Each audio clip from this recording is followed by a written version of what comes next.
Nih, Kenapa gitu? karena ada ayat lain begini bilangnya. Berarti Nih, ini gua tandain dulu ya. Ini ada ayat lain begini ngomongnya. Di 1 Tawarik 20 ayat 5. Nah, loh.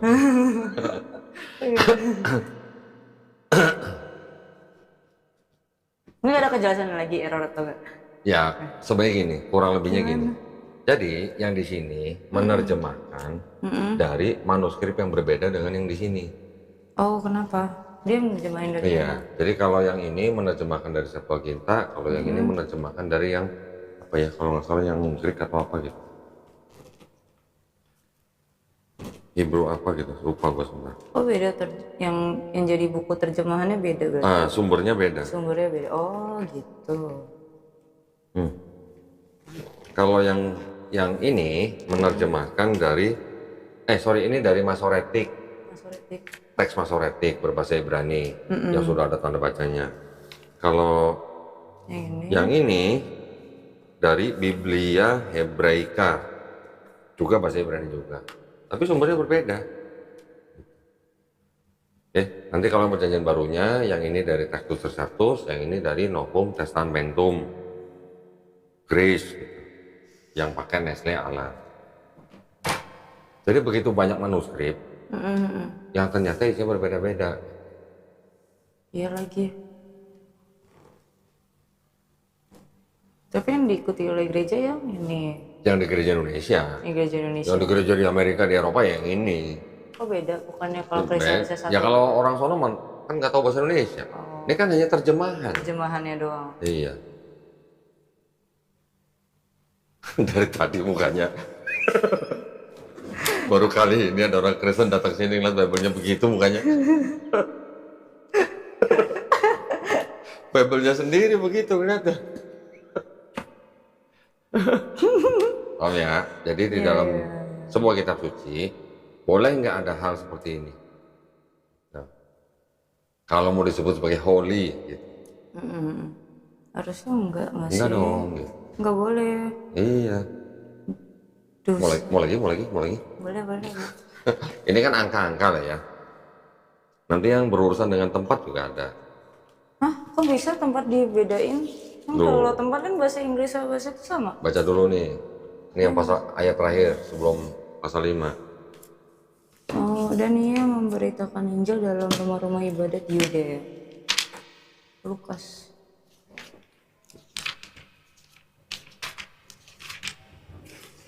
Coba baca dong, di mana? Yang 44. Dan ia memberitakan Injil dalam rumah-rumah ibadat di Yudea. Di mana? Di Yudea. Nih, baca ya. Nih yang 44. And he was preaching in the synagogue of Galilee. Kok ini Galilea? Ini Yudea. Sama nggak? Beda dong. Tahu nggak jaraknya Yudea sama Galilea? Sepertinya jauh. Berapa? Nggak tahu sih. Tapi 70 mil. Galilea. 70 mil. 70 mil itu kira-kira 113 km. Sini Lumayan kalau jalan kaki mah nggak cukup sehari. Depok. Sukabumi. Sukabumi nyampe ya. Sini ke Cikampek lah. Bedanya. Jadi kira-kira yang salah yang mana gitu?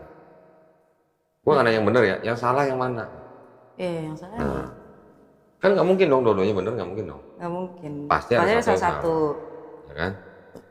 Nah, berarti yang salah yang mana? Tanya pendetanya. Kenapa? Tadi kan umur, terus habis itu tempat. Tempat. Nah, sekarang satu lagi nih. Gimana nih? Gimana nih? Saya bukain. Oh iya. Nanti habis ini nanya boleh. Tapi ini satu lagi mau saya pengen kasih lihat.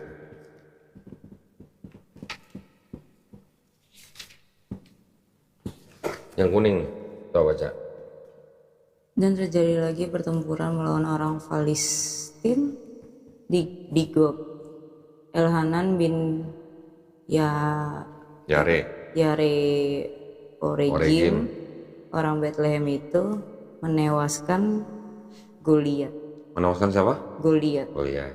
Terus Orang Gad itu yang gagang tombaknya seperti pesa tukang tenun. itu kan di 2 Samuel 21:19 ya. 21 iya 21 iya 19. Ya, coba ini. Sama kan? Second Samuel 21:19. Coba baca. Again there was war at Gob with the Philistines. Jajarin aja, jajarin. Ini. Lihat sendiri. Nah, gitu. Philistine were Elhanan, the son of Jere-Oregi. Bentar ya. The Bethlehem. Kira the brother Goliatnya. Saya kan cuma suruh baca sendiri ya. Mukanya biasa aja dong. Mukanya begitu. The son of like Bisa bahasa Sunda? enggak lagi. Hah? Enggak, aku Nggak orang ya? Jawa. Oh, Jawa ya. Atau Gimana jadi? Mungkin nggak dua-duanya benar? Yang satu bunuh Goliat, yang satu bunuh saudaranya Goliat. Ini saudaranya nih, Nah, Goliat ini. kira-kira yang salah yang mana? Nggak tahu. Yang salah yang ini. Kenapa gitu? Karena ada ayat lain begini bilangnya. Berarti Goliat. Nih, ini gua tandain dulu ya. Ini ada ayat lain begini ngomongnya. Di 1 Tawarik 20 ayat 5. Maka terjadi lagi pertempuran melawan orang Palestina, lalu Elhanan bin Yair menewaskan Lahmi, saudara Goliat. Orang Siapa yang dibunuh? saudara Goliat Siapa namanya? menewaskan Lahmi. Lahmi saudaranya Goliat kan. Tetapi ketika masuk ke 2 Samuel 21:19, Jadi Goliat. jadi Goliat yang dibunuh. Yang membunuh siapa kan namanya? Sama kan? Elhanan kan? Sama-sama Elhanan kan? Iya. Nah, jadi yang benar yang ini karena di sini berani mengganti atau mengoreksi dengan kata-kata the brother of Goliath. Kalau yang di sini nggak dikoreksi sesuai dengan manuskrip aslinya. Jangan ngambek gitu dong bacanya. Baca Bible sendiri ngambek. Ya ampun. Oke. Silakan kalau ada mau tanya. Mau tanya apa? Apa ya? Apa? Trinitas sudah jelas kan tadi kan? Udah. Ternyata ayatnya itu tidak asli. Berarti itu adalah pemikiran agama yang disisipkan. Maaf ya, aku buka. Udah kok, ada lumayan lagi. Hah? Bentar ya. Oh, balik lagi berarti? Udah dikasih lihat Bible, giliran nanya udah beda mukanya. Jadi nanya nggak ya gitu kan? Gitu lagi. Kebaca banget sih Krisan. Kenapa? Kebaca banget sih kan? Gimana? Ntar lu boleh? Oh, boleh. Habisin dulu. Mau nanya apa tadi? Tapi gini, berarti kan itu kan satu tadi yang kita bahas yang tadi dulu ya. Itu kan tadi dia kata Koko kan diambil dari beda buku, Beda manuskrip. beda manuskrip. Tapi itu yang manuskrip itu diokein oleh Roma nggak sih? Diokein oleh Roma. Roma. Gini. Ya kan, soalnya kan kalau Katolik kan itunya ke Roma kan. Jadi kayak pertanyaanku tuh gitu kayak kenapa nih bisa beda gitu. Ya. Tapi mereka kan satu, kita kan satu itu kan. Iya. Ya jadi Roma gitu. gereja itu kan nggak cuman Katolik doang. Iya sih. Ya, ada Roma, ada Katolik, ada Ortodok, ada Protestan. Nanti Ortodok ada yang Ethiopia, ada yang Yunani. Gitu. Iya. Itu perpecahannya bahasan lain lah ya. Itu panjang lah ya. Panjang itu. Yang paling utama gini dulu nih. Di dalam Bible-nya apa namanya? Kristen, ada perjanjian lama, ada perjanjian baru. Oke? Yang perjanjian lama itu punya siapa? Tahu nggak? Punya Kristen bukan? Bukan, enggak nggak sih dari Yunani? Yahudi nggak sih? Gimana Yahudi. sih? Yahudi kan? Itu Nih dari sini nih. Dari Yahudi kan? Ini namanya kitab Tanakh. Oh, Tanakh ini isinya memang sama dengan perjanjian lama di situ, sama dalam arti kitab-kitabnya, ayat-ayatnya, ceritanya juga. ceritanya semua sama. Tetapi dari sini itu nggak langsung jadi itu, nggak langsung jadi perjanjian lamanya Kristen. Oh, Oke. Ini kan bahasa Ibrani. Yang bahasa Ibrani ini ditulis kira-kira tahun 450 sebelum Masehi. Oke. Berarti sebelum ada Yesus ini udah ada. Udah ada. Ya kan? Terus kira-kira di abad ketiga, Yahudi kan itu. ini punya Yahudi ya, ini punya Yahudi ya. Ini ceritanya memang agak panjang lah kalau mundur ke belakang lah. Yang menyusun namanya Ezra. Oke. Ini kira-kira di abad ketiga sebelum Masehi, jadi beda kira-kira 150 tahun setelah ada ini. Oke. Yang bahasa Ibrani ini diterjemahkan menjadi bahasa Yunani. Ya, kalau kitab ini namanya Tanakh. Tanakh itu adalah Torah, Nevi'im, Ketuvim. Torah 5 kitab Musa, Nevi'im kitab nabi-nabi, Ketuvim tulisan orang-orang bijak. Ini dari bahasa Ibrani diterjemahkan menjadi bahasa Yunani. Yang menerjemahkan, yang nyuruh adalah Raja Ptolemy yang di Mesir. Tadi kan saya sebut ya, Raja Ptolemy ya. Sebelum Masehi loh, berarti sebelum ada Yesus loh. Iya. Yang menerjemahkan siapa? 72 rabi-rabi. Tapi menerjemahkannya hanya yang 5 kitab Musa aja. Kejadian, Keluaran, Imamat, Bilangan, Ulangan. Oke. Sisanya yang Yosua sampai Maliaki itu menerjemahkan bukan 72 rabi-rabi itu, tapi orang-orang Yahudi di Alexandria Mesir yang sudah hidup di dalam era Helenisme itu tadi. Oke. Jadi orang-orang Yahudi tapi yang sudah terpapar ajaran Helenisme. Jadi menjadi ini kitab Septuaginta ini, ya kan? Ini beredar terus nih sampai Yesus lahir, sampai Yesus nggak ada, sampai abad kedua, ketiga, keempat, baru ini menjadi Vulgata. Vulgata itu yang tadi saya bilang kitab dalam bahasa Latin. Nah ya, jadi ini terjemahkan menjadi bahasa Latin. Baru yang Latin itu menjadi perjanjian lamanya orang Kristen. Jadi anggap aja inilah, anggap aja ini. Nah, orang Kristen itu kan punya kitabnya kan dari yang perjanjian baru aja. Yang Matius sampai Wahyu. Ini yang Septuaginta digabung dengan perjanjian baru. Inilah kitabnya orang Kristen. Jadi ini. Nah, sekarang masalahnya di mana? Ada masalah apa kalau dari sini ke sini terus menjadi kitabnya orang Kristen? Masalahnya di mana? Masalahnya adalah di sini orang Yahudi bilang tidak ada nubuat buat Yesus, satupun nggak ada, nihil. Tetapi orang Kristen ketika menjadikan yang bahasa Yunani menjadi perjanjian lamanya orang Kristen, di dalam kitab yang Yunani itu penerjemahannya sudah diresensi. Diresensi itu artinya dirubah-rubah lah, diubah sesuaikan. Mungkin nggak banyak, sedikit lah. Dan juga dari sini setelah menjadi ini ditafsirkan sama orang Kristen, dikatakan bahwa di dalam sini seolah-olah berbicara mengenai Yesus di perjanjian baru. Ya, jadi bedanya menurut orang Kristen yang sudah jadi kitab Yunani ini berbicara tentang Yesus di perjanjian baru. Sedangkan menurut yang punya kitab ini bilang ini tidak ada nubuat buat Yesus. Gitu. Oh, berarti yang orang bilang kayak Injil tuh ada kan sebelum ada Tuhan Yesus. Apa? Ini Alkitab kan. Yang ini aja yang sebelum ada Yesus. Kalau ini sesudah Yesus nggak ada. Perjanjian baru. Perjanjian baru. Aku pernah dengar kayak Injil ini kan sebelum ada Tuhan, terus makanya dia diceritakan dalam perjanjian lama gimana caranya Tuhan turun dan nah itu yang disebut dengan nubuat kan. Mereka berdasarkan ini karena ini penerjemahannya sudah diresensi. Padahal di sebelumnya nggak ada. Di sininya kalau orang Kristen nanya ke orang Yahudi, ada nggak nubuat Yesus di sini? Nggak ada sama sekali. Mau contoh? Boleh. Pernah dengar nggak? Yesus sudah dinubuatkan. Yesus disebut sebagai penasehat ajaib, Allah yang perkasa, Bapa yang kekal, Raja damai. Pernah dengar? Pernah. Adanya di sini. Ini udah terjemahan aja nih ya, biar gampang.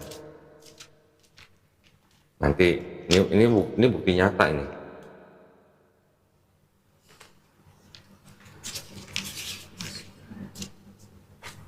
pasal 9 ayat 5. Seorang anak telah lahir untuk kita, seorang putra telah diberikan. Dibaca coba. Sebab seorang anak telah lahir untuk kita, seorang putra telah diberikan untuk kita. Lambang pemerintahan ada di atas bahunya, dan namanya disebutkan orang penasihat ajaib, Allah yang maha perkasa, Bapa yang kekal, Raja damai. Itu kan yang selalu disebutkan. Iya kan? Itu dianggap buat Yesus kan? Iya. Pendeta atau romo akan bilang ayat ini adalah nubuat untuk Yesus. Benar? Disebutnya kayak gitu. Karena Yesus sebut penasihat ajaib, Bapa yang kekal, Allah perkasa, Raja damai. Ini kita sekarang lihat teks yang berasal atau yang dimiliki oleh orang Yahudi. Ya.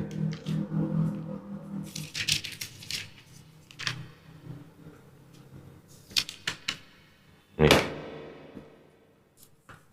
Ini yang Yahudi punya. Yesaya 9 ayat, kalau yang di sini ayat berapa nih? Ayat 5 kan? Katakan apa? For a child has been born. to us. Kalau has been born itu sudah lahir atau mau lahir? Sudah Sudah kan? lahir. Terus apa? Us A son has been given to us and and the apa? The dominion. Apa? Ya, the dominion Dominion will will rest on his rest on shoulder. his shoulder. The Nah, wondrous perhatiin nih.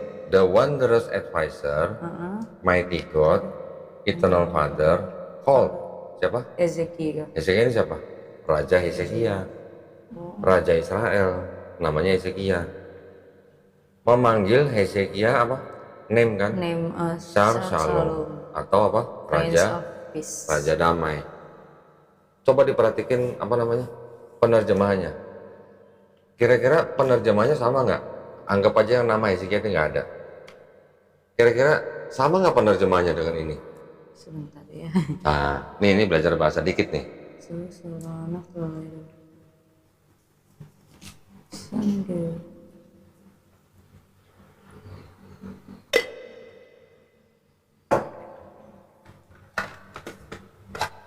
Sama nggak sih? Atau Sama atau beda? sama sih? Kelihatannya sama ya? Kelihatannya sama. Nanti saya kasih tahu bedanya apa. Sama sih. Kalau yang penerjemahan orang Kristen, bilangnya begini. Namanya disebutkan orang, penasihat ajaib, Allah perkasa, Bapa kekal, Raja damai. Namanya disebutkan orang, ada 4 nama kan? Iya, ada 4 nama. Oke, jadi yang disebut ini sebagai Yesus itu nanti yang akan lahir 700 tahun setelah kitab ini, namanya akan disebut sebagai penasihat ajaib, Allah perkasa, Bapa kekal, Raja damai. Oke. Oke. Tapi kalau di sini penerjemahnya begini. For a child has been born to us, a son has been given to us, and the dominion will rest on his shoulder. Ya, berarti ini. The wondrous advisor, mighty God, eternal Father, menyebut namanya Shalom atau Prince of Peace. Jadi yang disebut dengan mighty God, wondrous advisor, atau eternal Father, itu bukan Hezekianya, tapi siapa? Tuhan yang Maha Kuasa. Tuhan yang Maha Kuasa yang bergelar Mighty God, Wondrous Advisor, sama Eternal Father menyebut nama itu sebagai Raja Damai. Nah, beda kan berarti kan? Kalau di sini orang itu atau anak itu akan disebut penasihat ajaib, Raja Damai, Allah perkasa, Bapa kekal. Tapi di sini Tuhan yang Maha Kuasa itu, Mighty God, Wondrous Advisor, Eternal Father, menyebut nama orang itu Shalom atau Raja Damai. Beda berarti kan terjemahnya. Tuh. Lagi pula di sini dengan tegas ditulis Hezekia. Berarti ayat ini untuk Raja Hezekia, bukan untuk Yesus. Nah, Kristen menganggap ini ayat untuk Yesus. Yang punya kitab ini siapa? Kan orang Yahudi. Kitab ini dipakai sama Kristen. Terus ditafsirkan dengan tidak sama dengan ini. Gimana kalau ada kejadian begitu? Ambil napas panjang. Oke. Sedangkan pernah nggak dengar di seluruh perjanjian baru Yesus disebut penasihat ajaib, Yesus disebut Allah perkasa, Yesus disebut Bapa yang kekal, Yesus disebut Raja Damai. Ada nggak dari Matius sampai Wahyu Yesus disebut 4 nama ini? Kayaknya enggak deh. Nggak ada. Cuman di Nah, jadi itu apa ya, kalau boleh dikatakan apa ya? Angan-angan. Angan-angan Kristen yang menganggap bahwa Yesus sudah dinubuatkan di Perjanjian Lama dan dikenapi di Perjanjian Baru. perjanjian baru. Oke. Nanti ada lagi begini. Di sini ada ayat begini. Yesaya 7:14. Sebab itu Tuhan sendirilah yang akan memberikan kepadamu suatu pertanda. Sesungguhnya seorang perempuan muda mengandung dan akan melahirkan seorang anak laki-laki, dan ia akan menamakan dia Immanuel. Iya. Kan? Orang Kristen bilang ini nubuat buat Yesus. Pengenapannya ada di sini. Matius. Ayat 23. Hal itu terjadi supaya genaplah yang difirmankan Tuhan oleh Nabi, sesungguhnya anak darah itu akan mengandung dan melahirkan seorang anak laki-laki, dan mereka akan menamakan dia Immanuel, yang berarti Allah menyertai kita. Sepanjang hidupnya di 4 gospel, Matius sampai Yohanes, ada nggak orang nyebut Yesus Immanuel? Nggak pernah, ya cuma di sini aja ada. Karena ini mengutip tadi Yesaya 7:14. Sedangkan yang Yesaya 7:14 itu menurut orang Yahudi ini sudah digenapi. Digenapinya di sini. Kalau tadi Yesaya 7:14, sekarang Yesaya 8 ayat 3. Kemudian aku menghampiri istriku, ia mengandung dan melahirkan seorang anak laki-laki, lalu berfirmanlah Tuhan kepadaku, namailah dia Maher Shalal Hasbaz. Siapa ini? Ini adalah anak kedua daripada Nabi Yesaya. Siapa wanita muda yang mengandung? Istrinya Yesaya. Nah, di sini kan perempuan muda bilangnya. Tetapi yang di sini, yang di bahasa Inggris, ini bahasa Inggris, beda.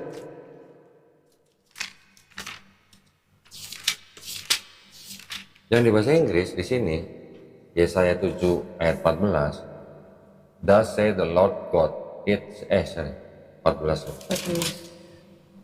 Therefore the Lord himself will give you a sign, behold the virgin. Sama nggak virgin sama perempuan muda? Beda. Beda. Kalau orang jujur ditanya, sama nggak perawan sama perempuan muda? Pasti bilangnya beda. Perempuan muda belum tentu perawan, perawan belum tentu muda. Nah gitu kan, kan ada perawan tua kan. Kalau kata bahasa Ibrani untuk perawan itu, kalau di sini di sini menggunakan kata yang diterjemahkan itu ha'almah. Ha'almah itu artinya dalam bahasa Ibrani perempuan muda. Tetapi di sini kan diterjemahkan menjadi virgin. Kalau untuk virgin, kata Ibraninya itu ada betulah. Jadi beda. Nah, penggunaan kata ha'almah di sini diterjemahkan menjadi virgin, tetapi di ayat lain sebagai perempuan muda. Jadi nggak konsisten gitu. Jadi dipilih-pilih nih ayat mana yang cocok buat Matius 1:23 itu menjadi virgin. Di sini Matius 1:23 menjadi anak darah. Nah, anak darah kan virgin sama, ya kan? Ya, jadi yang saya bilang tadi di resensi, nah yang di resensi adalah yang setelah menjadi ini. Yang itunya. Ini yang di resensi. Kata yang di sini disebut tadi sebagai ha'almah diterjemahkan di sini menjadi kata bahasa Yunani itu parthenos. Tapi ketika ha'almah di ayat lain diterjemahkan ke bahasa Yunani menjadi apa? Neanis. Nah, jadi yang parthenos cuma di ayat itu. Karena mereka mau pengen ayat itu disebut atau dianggap sebagai nubuat untuk Yesus.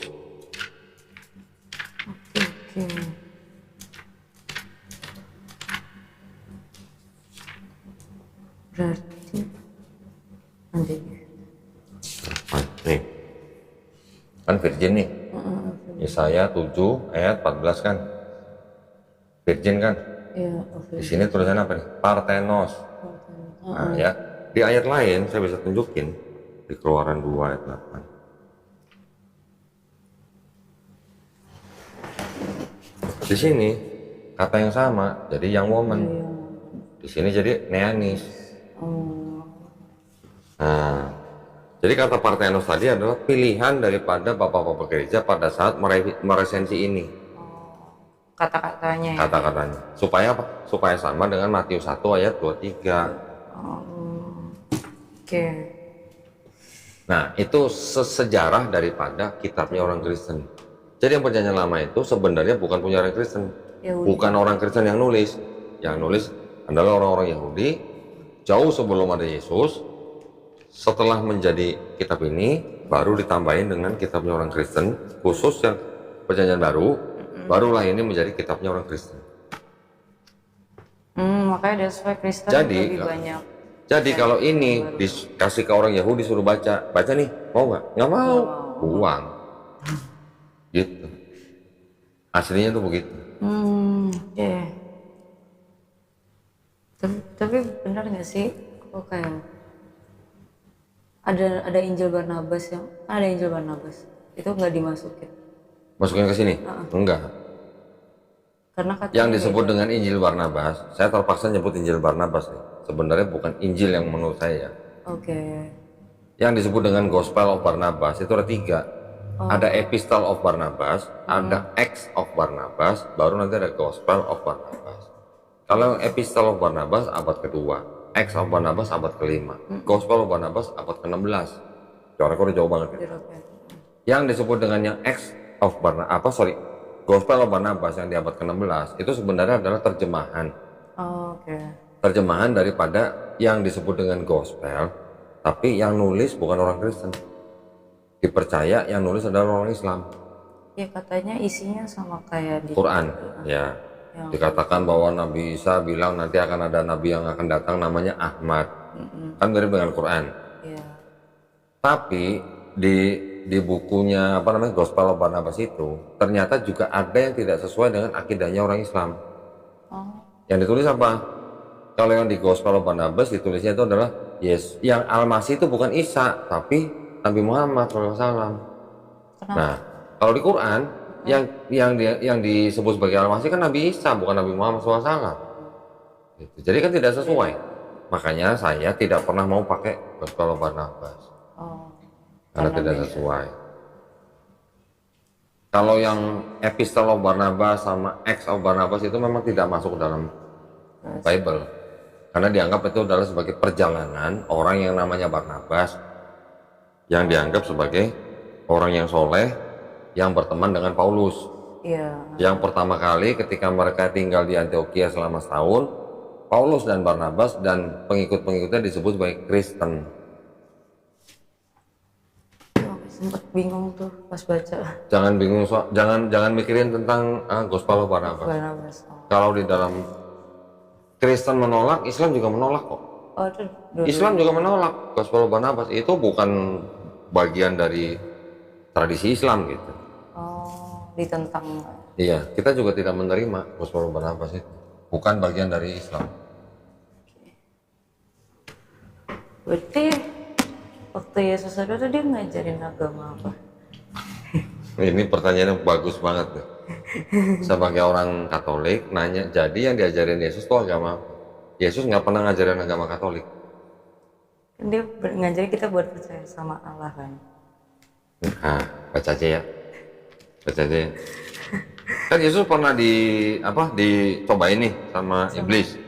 Oh yang ini tahu aku Iya kan? nonton aku. Nah, ini kan bilangnya apa? Maka berkatalah Yesus kepadanya, nyala iblis, sebab ada tertulis, engkau harus menyembah Tuhan Allahmu dan hanya kepada Dia sajalah engkau berbakti. Nah di sini dia sebut Tuhan Allah. Berarti Yesus siapa? Tuhan Allah ini siapa maksudnya? Iya. Yesus bukan? Dia nyebut itu berarti bukan dong? Bukan. Yang dia maksud adalah yang disebut dengan Bapa. Ya. Sekarang kira-kira nih, gua mau nanya. Yesus dicobain sama iblis. Kira-kira iblis tahu nggak Yesus itu Tuhan?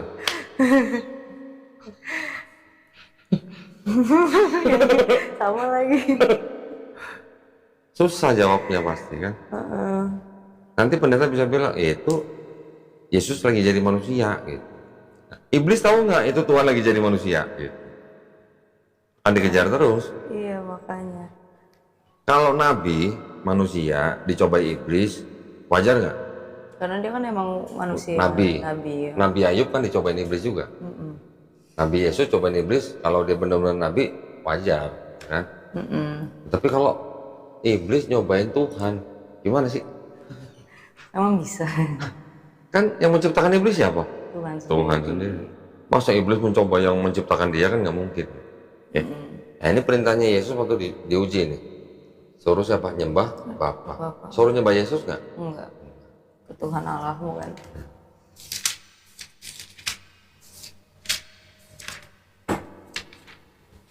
Ini ada ayat begini nih. Ini yang dianggap sebagai ajaran Yesus nih. Ini. Matius 18 ayat 3 nih. Bilang apa? Lalu berkata, aku berkata kepadamu, sesungguhnya jika kamu tidak bertobat dan menjadi seperti anak kecil ini, kamu tidak akan masuk ke dalam surga. Anak kecilnya Yesus. Hah? Maksudnya yang dimaksud anak kecil ini Maksudnya kan gini, ini baca di ayat sebelumnya deh. Ini kan Yesus tanya nih, baca dari awal deh. Oke, pada waktu itu datanglah murid itu kepada Yesus dan bertanya, siapakah yang terbesar dalam kerajaan surga? Maka Yesus memanggil seorang anak kecil yang menempatkannya di tengah-tengah. Oke. Terus lalu berkata, aku berkata kepadamu, sesungguhnya jika kamu tidak bertobat dan menjadi seperti anak kecil ini, kamu tidak akan masuk ke dalam kerajaan surga. Sedangkan barang siapa merendahkan diri dan menjadi seperti anak kecil ini, dia yang terbesar dalam kerajaan surga. Jadi Yesus bilang apa? Jikalau kamu tidak bertobat dan menjadi seperti anak kecil ini, kamu tidak masuk kerajaan surga. Jadi kalau buat masuk kerajaan surga harus apa? Bertobat. Harus bertobat. Menjadi seperti anak kecil mungkin gambaran sebagai orang yang polos lah ya. Nah. Anda nggak ngajarin, lu kalau mau masuk surga harus percaya gue sebagai Tuhan? Enggak pernah nemu sih. Enggak. Gitu. Makanya. Ajaran Yesus gini lagi.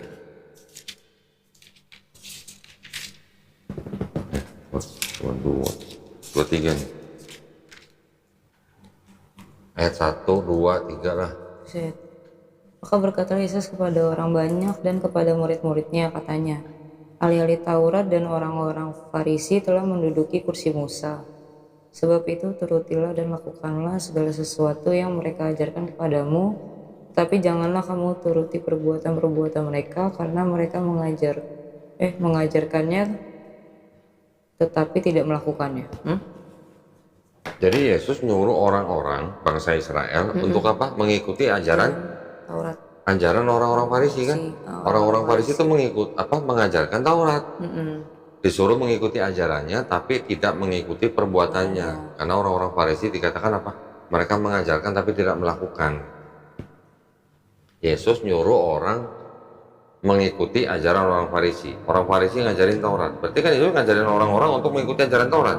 Iya. Sedangkan Paulus bilang apa? Ngikutin ajaran Yesus. Enggak. Paulus bilangnya, kalau nggak percaya Yesus mati di atas kayu salib sebagai Tuhan dan Juru Selamat, dosamu nggak ditebus. Iya. Beda kan? Itu yang ini kan, padahal Yesus bilang kita cukup mengampuni saja. Iya, ada. Maka dosanya akan terampuni. Kan Yesus ngajarin doa Bapa kami. Iya. Masih ingat dong? Coba bacain. Nanti ada pendeta yang ngomong begini, karena yang bisa mengampuni dosa hanya Yesus. Tapi doa Bapa. Jadi yang bisa mengampuni, karena Yesus yang bisa mengampuni dosa, maka Yesus Tuhan. Bacain doa Bapa kami deh. Bapa Masih ingat nggak? yang ada di surga, dimuliakanlah namamu, datanglah kerajaanmu, jadilah kehendakmu di atas bumi seperti dalam surga. Berilah kami rezeki pada hari ini dan ampunilah kesalahan kami, seperti kami pun mengampuni yang bersalah kepada kami. Seperti kami pun mengampuni yang bersalah. Berarti kami siapa? Kita kan? Kita bisa mengampuni juga orang lain kan? Nah, terus apa bedanya Yesus mengampuni juga dosa orang lain? Kita juga diajarin, kita minta ampun kepada Bapa, sama seperti kami juga mengampuni orang lain. Doanya aja. Jadi nggak ada yang istilahnya apa sih? Nggak ada yang big deal gitu loh. Iya. Kalau soal mengampuni, kita juga bisa mengampuni, dong. Kita juga diajarin doanya seperti itu.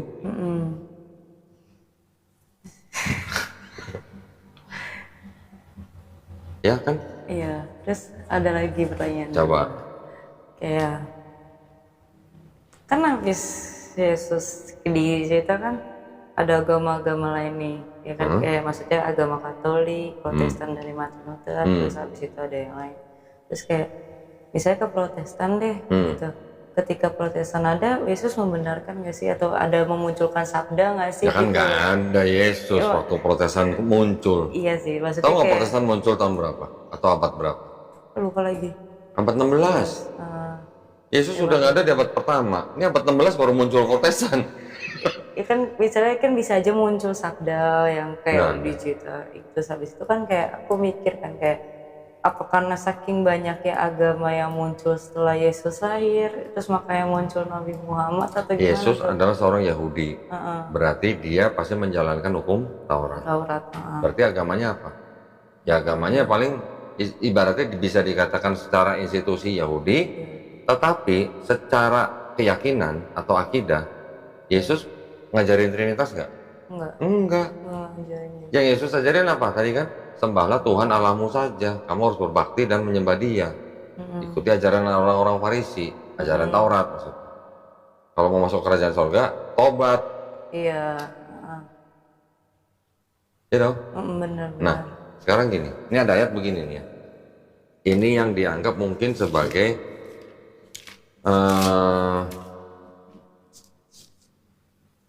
apa ya, syahadat lah ya, boleh dikatakan syahadat.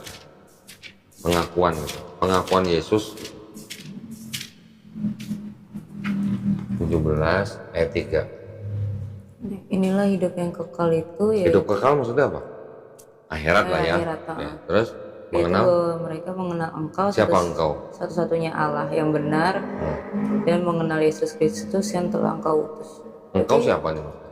Yesus ya. Bukan dong. Yang mana sih? Yang engkau dengan huruf E besar itu. Berarti Allah dong. Bapak. Bapak kan yang di atas. Sebagai apa? Satu-satunya? Satu-satunya Allah yang benar. Satu-satunya. Ada dua-duanya nggak? Enggak. Nah, Enggak terus? tiga juga. Nggak tiga juga. Udah pinter.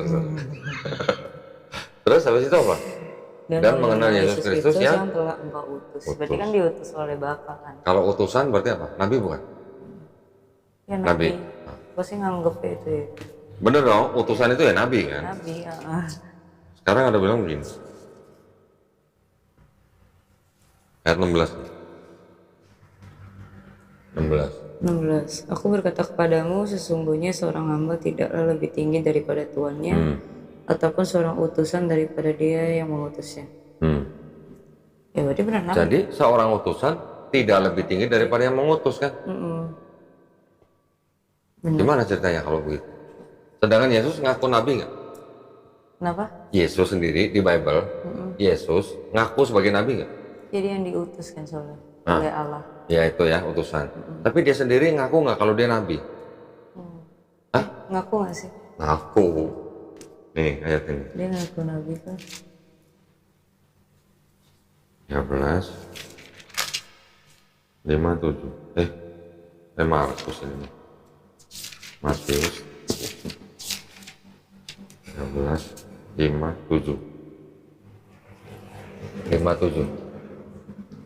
Lalu mereka kecewa dan menolak dia, maka Yesus berkata kepada mereka, seorang nabi dihormati di mana-mana kecuali di tempat asalnya. Oh ya. Siapa yang dimaksud seorang nabi? Yesus dong berarti. Nah, Yesus sendiri. Maksudnya kan itu kan Yesus sendiri yang apa? Dia bilang Iya. seorang nabi dihormati di mana-mana kecuali di Kotanya sendiri. Berarti termasuk Yesus nggak? Termasuk Yesus. Masuk. Ini Yesus berarti kan menggambarkan dia seorang nabi. Nabi. Orang lain nyebut Yesus nabi nggak? Kristen Tuhan. Kristen Tuhan. Iya. Tapi di sini di gospel ada nggak orang lain yang menyebut Yesus juga sebagai nabi?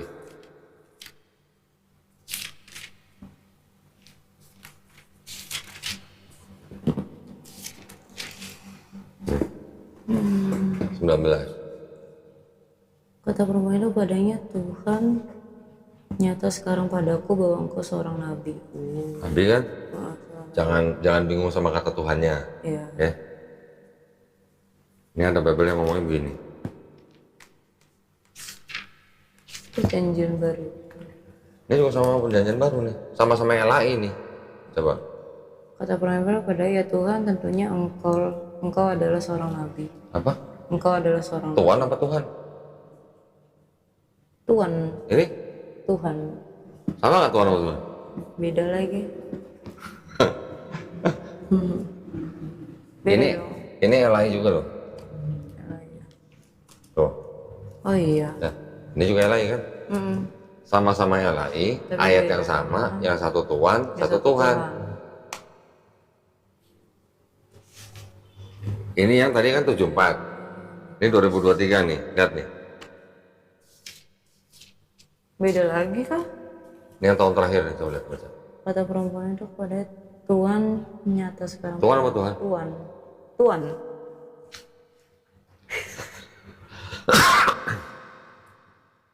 Kok sama? Ini sama-sama LAI semua nih. Versinya aja yang beda-beda. Terjemahannya. Versi lain ada nggak? Ya, nih. Ini versi ND. Versi apa? ND. ND itu dari NTT. Oh, oke.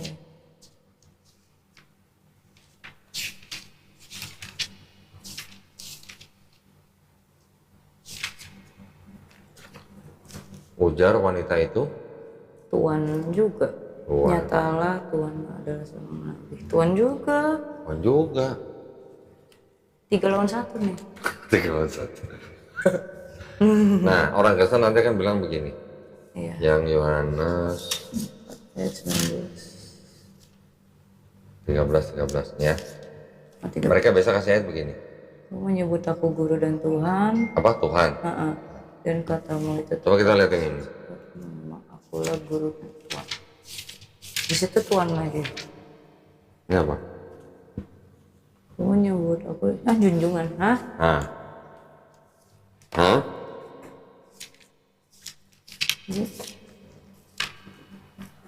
Di sini apa? Oh, manggil aku guru dan Tuhan. Sama gak sih Tuhan sama Tuhan? Beda dong. Dulu sama. Dulu sama. Nah, jadi kayak Tuhan ditambahin H jadi Tuhan. Dulu maknanya sama. Oh. Sama kayak embus sama dikasih H jadi hembus. Oh, bahasa KBBI ya kayak gitu. Tahu gitu misalnya. Tahu. Gitu. Tapi sekarang maknanya Tuhan sama Tuhan tuh beda. Nah, sekarang kalau bahasa Inggrisnya God diterjemahkan bahasa Indonesia jadi apa? Tuhan. Tuhan. Tapi kalau di sini jadi apa? Allah. Nah, kata Lord bahasa Inggris diterjemahkan bahasa Indonesia jadi apa?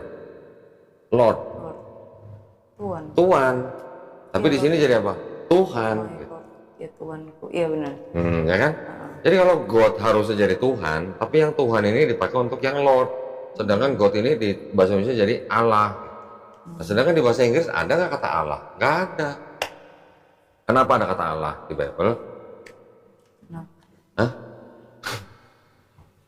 Buat mendekati umat Islam. Oh. Karena umat Islam nama Tuhannya adalah Allah. Oke. Begitu. Break dulu. Ntar aku mau ada bentar. pertanyaan. Berarti apa tadi?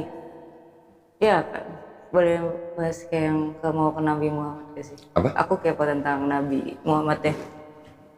Nabi Muhammad SAW, kenapa? Kayak, karena aku sempat berpikir pemikiran sendiri ya ini ya. Tapi kayak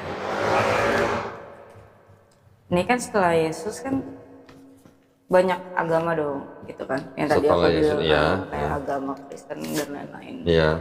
Nah terus kayak itu sih tadi kayak sebenarnya ngajarin apaan sih, terus kayak apa karena banyaknya agama ini Tuhan mengutus Nabi Muhammad itu kah atau gimana ceritanya gitu, karena aku kan belum tahu banyak kan tentang itu. Di dalam akidah orang Islam begini, Allah Subhanahu Wa Taala sebagai Tuhan yang Maha Esa itu sudah memberikan atau sudah menurunkan nabi-nabi, ya, menurunkan nabi-nabi dalam arti untuk memberitahu kepada manusia yang lain atau umatnya Nabi itu pesan tentang adanya Tuhan dan pesan tentang tidak ada Tuhan yang lain kecuali Allah Subhanahu Wa Taala. Itu pesannya ya. Jadi kalau di Islam kita memandang dari mulai Nabi Adam alaihissalam, Adam tuh Nabi menurut Islam. Oke. Dari mulai Nabi Adam alaihissalam, Nabi Nuh alaihissalam, Nabi Abraham alaihissalam, Nabi Musa alaihissalam, Nabi Harun alaihissalam, Nabi Daud alaihissalam, Nabi Sulaiman alaihissalam, sampai Nabi Yesus alaihissalam. Kita kalau nyebut nama Nabi selalu ditambahin alaihi salam. Kenapa? Tahu nggak artinya? Enggak. Semoga damai besertanya. Oh. Jadi kita selalu mendoakan Nabi kita dengan sebutan yang baik supaya Nabi kita semoga damai besertanya. Kalau khusus untuk Nabi Muhammad, kita sebutnya Nabi Muhammad Sallallahu Alaihi Wasallam. Itu ceritanya memang sedikit di atas alaihissalam lah. Oke. Penghormatan yang tinggi lah terhadap Nabi Muhammad SAW. Tetapi kita tidak sampai mengkultuskan bahkan menuhankan gitu. Iya. Jadi seluruh dari Nabi Adam alaihissalam sampai Nabi Muhammad SAW itu adalah semua nabi-nabi yang menyampaikan pesan dari Allah SWT kepada umat manusia. Pesannya sama, semua satu pesannya. La ilaha illallah, tidak ada Tuhan selain Allah. Oke. Coba perhatikan di dalam Bible. Pesannya Nabi Musa kepada umat Israel apa? Shema Israel, Adonai Elohenu, Adonai Ehad. Dengarlah hai bangsa Israel, Tuhan Allah kita, Tuhan itu Esa. Sama dong? Sama-sama. Itu kalau diterjemahkan ke dalam bahasa apa? Arab. Ya jadi gini, Qul huwallahu ahad. Di Quran ada begitu ayatnya. Surat Al-Ikhlas. Ayat yang pertama, Qul huwallahu ahad. Katakanlah bahwa Allah itu adalah Esa, Maha Esa. Di sini Adonai Elohenu, Adonai Ehad. Ehad, Ahad sama. Ehad bahasa Ibrani, Ahad bahasa Arab. Beda bahasa. Cuman beda Tapi bahasa. artinya Pesannya sama. sama. Semua nabi-nabi di dalam Bible, dari mulai kalau di Kristen kan yang dianggap nabi kan mulai dari siapa ya? Mungkin Abraham kali ya. Iya. Abraham sampai ke anggaplah Yesus lah. Yesus juga nabi juga kan, ngaku nabi juga. Pesannya kan sama. Tidak ada Tuhan yang lain kecuali kalau orang Kristen nyebutnya Yahweh. Yahweh ya. Ya kan? Pernah dengar? Benar-benar. Tapi orang Yahudi nggak mau nyebut Yahweh.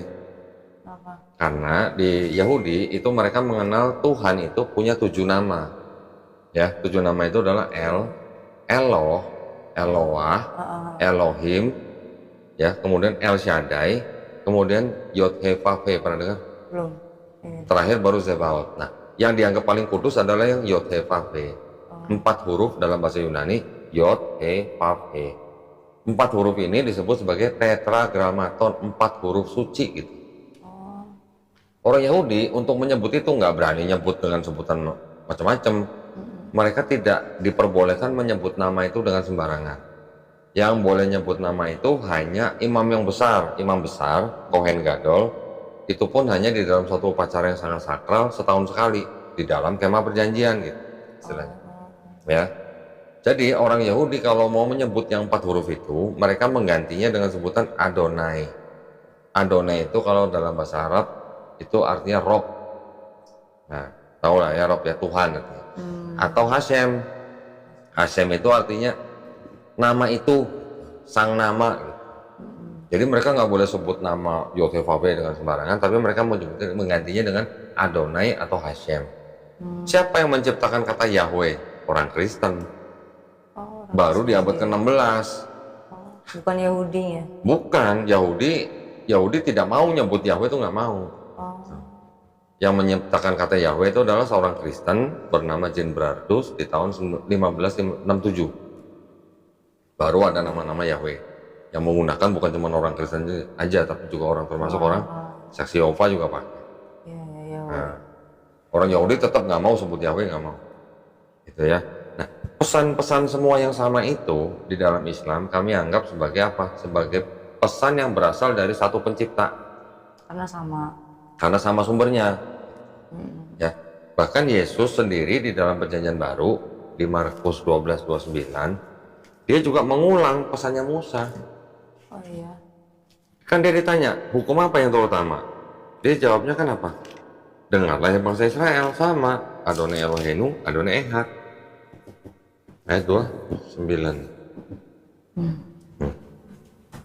29. Ya Yesus hukum yang terutama ialah dengarlah hai orang Israel, Tuhan Allah kita, Tuhan itu Esa. Sama dong ya? Sama dengan Ulangan 6 ayat 4 di sini. Ulangan 6 ayat 4. Ini yang dikatakan oleh yang dianggap sebagai Nabi Musa. Ulangan 6 ayat 4.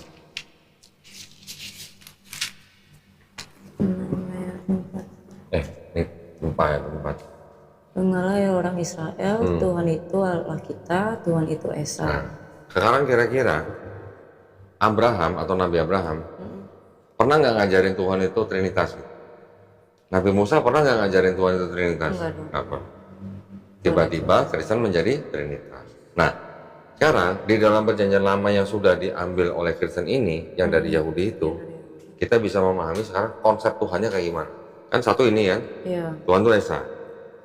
Terus ada konsep begini nih. Ini penting banget nih. Kelihatannya mungkin sepele, tapi kalau dibandingkan dengan perjanjian baru, ini sama sekali berbeda nih. Katakan apa? Allah Bukanlah manusia sehingga ia berdusta. Terus bukan anak manusia sehingga ia menyesal. Masakan ia berfirman dan tidak melakukannya, atau berbicara dan tidak menepatinya. Allah bukan manusia. Allah bukan anak manusia. Tambahin lagi.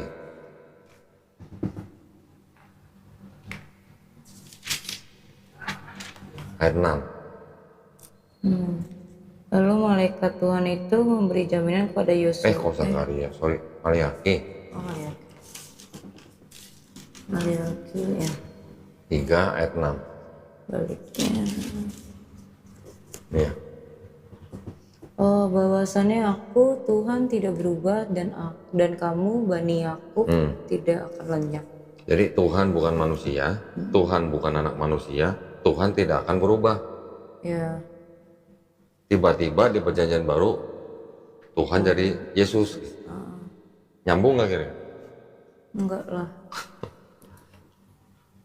Berarti kan tadi disebutkan juga Yesus tuh nabi kan? Yesus sendiri ngaku nabi. Yesus sendiri ngaku nabi kan? Kenapa jadi Tuhan tiba-tiba?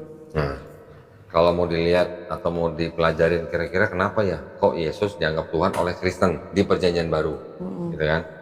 Sebenarnya kalau melihat pesan-pesannya kan sebenarnya tidak mengindikasikan bahwa Yesus Tuhan. Ya. Oke, mungkin Kristen nanti menggunakan beberapa ayat yang seolah-olah Yesus itu sudah ada sebelum ada Abraham. Tetapi itu adalah ajaran Yesus bahwa semua manusia sebelum lahir sudah ada di dalam pengetahuan Tuhan. Karena di perjanjian lama disebutkan bahwa Sulaiman juga sudah ada sebelum bumi diciptakan. Ayub juga sudah ada sebelum bumi diciptakan. Yeremia juga sudah diketahui Tuhan sebelum ada kandungan, sebelum ada dalam kandungan. Jadi itu artinya sebenarnya semua manusia itu sebenarnya sudah ada dalam pengetahuan Tuhan sebelum bumi diciptakan. Di Islam kita juga begitu. Kita memahami bahwa setiap manusia punya roh, ya kan? Roh kita ini dulu sebelum lahir jadi manusia itu kita sudah bersumpah di hadapan Allah Subhanahu Wa Taala, sudah berikrar lah bahwa Tuhan itu hanya Allah Subhanahu Wa Taala, tidak ada yang lain. Oke? Setelah kita jadi manusia, kita semua sudah dilupakan, udah lupa nih dengan ikrar kita yang dulu. Jadi ketika manusia itu lahir, dia sebenarnya fitrahnya adalah Muslim. Muslim itu artinya orang yang berserah diri hanya kepada satu pencipta. Muslim. Kalau Islam itu ajarannya, Muslim itu adalah orang yang berislam. Ya. Islam itu artinya berserah diri kepada Sang Pencipta. Muslim adalah orang yang berislam, artinya orang yang berserah diri kepada Sang Pencipta. Jadi setiap bayi yang lahir, fitrahnya dia adalah Muslim sebenarnya. Karena bisa berserah diri kepada siapa bayi ini? Kan hanya kepada penciptanya. Oke, dalam hal ini diwakili orang tuanya. Ketika bayi itu lahir besar, dia menjadi Yahudi, Kristen, Majusi karena orang tuanya. Betul? Jadi Katolik dulu siapa? Orang tua kan. Nah, ketika misalnya bayi itu sudah besar, nanti dia mendengar tentang Islam, misalnya dia sampai menerima Islam, bahkan sampai dia memeluk Islam, orang ini sebenarnya bukan pindah agama, orang ini sebenarnya kembali atau balik ke fitrahnya. Fitrah manusia sebagai Muslim, orang yang hanya berserah diri kepada Sang Pencipta. Di Islam konsepnya begitu. Ya. Dan insya Allah kalau orang di luar Islam masuk Islam, insya Allah dosa dari mulai diakil balik sampai dia bersahadat, insya Allah dihapusin. Tapi semua kebaikannya nggak dihapus, kebaikannya dicatat sebagai pahala. Itu konsepnya dalam Islam. Ya. Dan di Islam kita tidak ada yang namanya penebusan dosa oleh orang lain. Ya. Di Islam kita hanya diperintahkan kita menjalankan perintahnya, menjauhi larangannya. Jadi kita hanya untuk diperintahkan bertakwa. Kita melakukan amalan-amalan baik supaya apa? Berharap kita mendapatkan tempat yang baik nanti di akhirat. Apa? Surga misalnya kan. Ya. Tetapi setiap orang Islam kalau ditanya, Imam lu pasti masuk surga nggak? Kok nggak tahu gimana sih? Iya dong, kan dipercaya itu. Kok nggak tahu? Nah, ya satu katanya apa? Insya Allah. Jadi kita selalu mengatakan insya Allah harusnya. Artinya jika Tuhan mengendaki, jadi kita mengharap atau berharap atas rahmat Allah. Ya kita sebenarnya pas kita ngomong kayak gitu, kayak kita berserah kan, kayak Iya. ya udah deh gitu. Iya. Ya udah. Orang yang berkata insya Allah artinya dia sedang menyerahkan segala urusannya kepada Allah. Karena kan artinya insya Allah kan jika Tuhan mengendaki. Iya. Di Bible ada nggak kata insya Allah? Jika Tuhan mengendakinya ya. Enggak, kita insya Allah ada nggak? Nggak ada. Ntar gue tunjukin, bingung lo ntar lo. Masa ada sih? LAI loh, Perjanjian baru lagi? janjian baru lagi. Masa sih? Loh kok masa sih?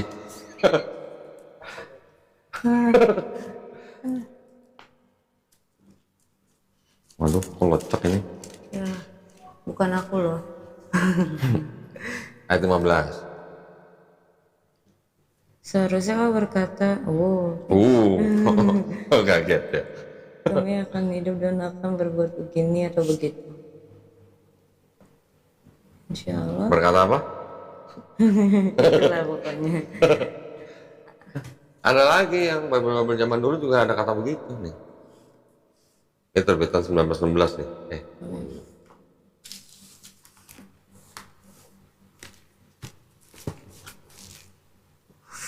Tulis loh. Aku udah tahu apa. Berarti Allah dalam ini dan Allah dalam agama Islam itu sama nggak sih?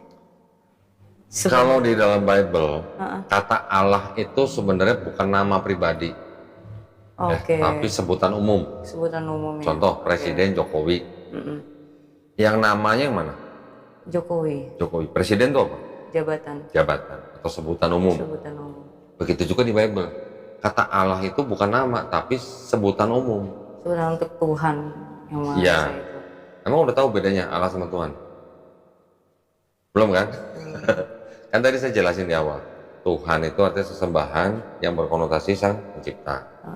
Allah atau Allah itu adalah nama Tuhan dalam bahasa Arab. Namanya Tuhan. Namanya tuh Allah. Allah. Kalau di dalam Islam begitu. Tapi itu juga masuk dalam KBBI. Jadi penggunaan kata Allah di dalam Bible itu tidak sesuai dengan KBBI. Berbeda. Iya, karena kalau KBBI bilang Allah itu adalah nama Tuhan dalam bahasa Arab. Sedangkan di sini Allah digunakan sebagai sebutan umum atau jabatan atau gelar. Bahkan nanti ada ayatnya apa? Jangan ada Allah-Allah lain di hadapanku. Betul? Pernah dengar kan? Pernah baca kan? Kalau kita orang Islam begitu dengar, jangan ada Allah-Allah lain. Aduh, rasanya gimana ya?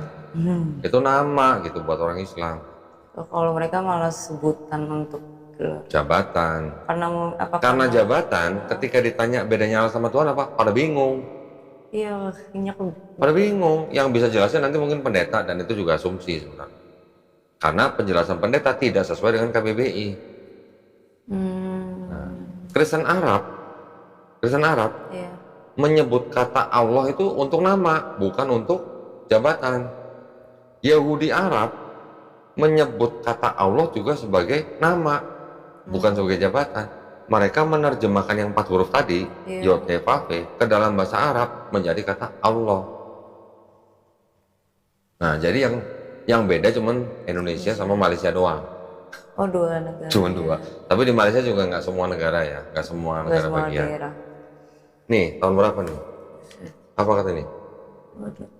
Melainkan patutlah kamu berkata demikian, insya Allah. Dan kamu ada janji kami, maka kami hendak membuat ini atau itu. Ini Bible cetakan 1916. Sangat lama. Kakek kita aja belum lahir. Ini udah 1 abad lebih. Ya ampun. Nah, yang beginian saya sampai cari, saya beli untuk membuktikan. Iya. Di dalam sini ada kata insya Allah, ada kata assalamualaikum. Itu di situ ada. Hah? Itu di situ ada. Assalamualaikum. Itu Alkitab kan? Ya bisa apa kalau bukan? Saya sih nyebutnya bukan Alkitab, saya sih nyebutnya Bible. Kenapa? Karena Al-Quran juga disebut sebagai Alkitab. Oh. Tuh. Jadi saya nyebut ini hanya sebagai Bible aja. Dari teman-teman sholat Bulatkan hati untuk masuk ke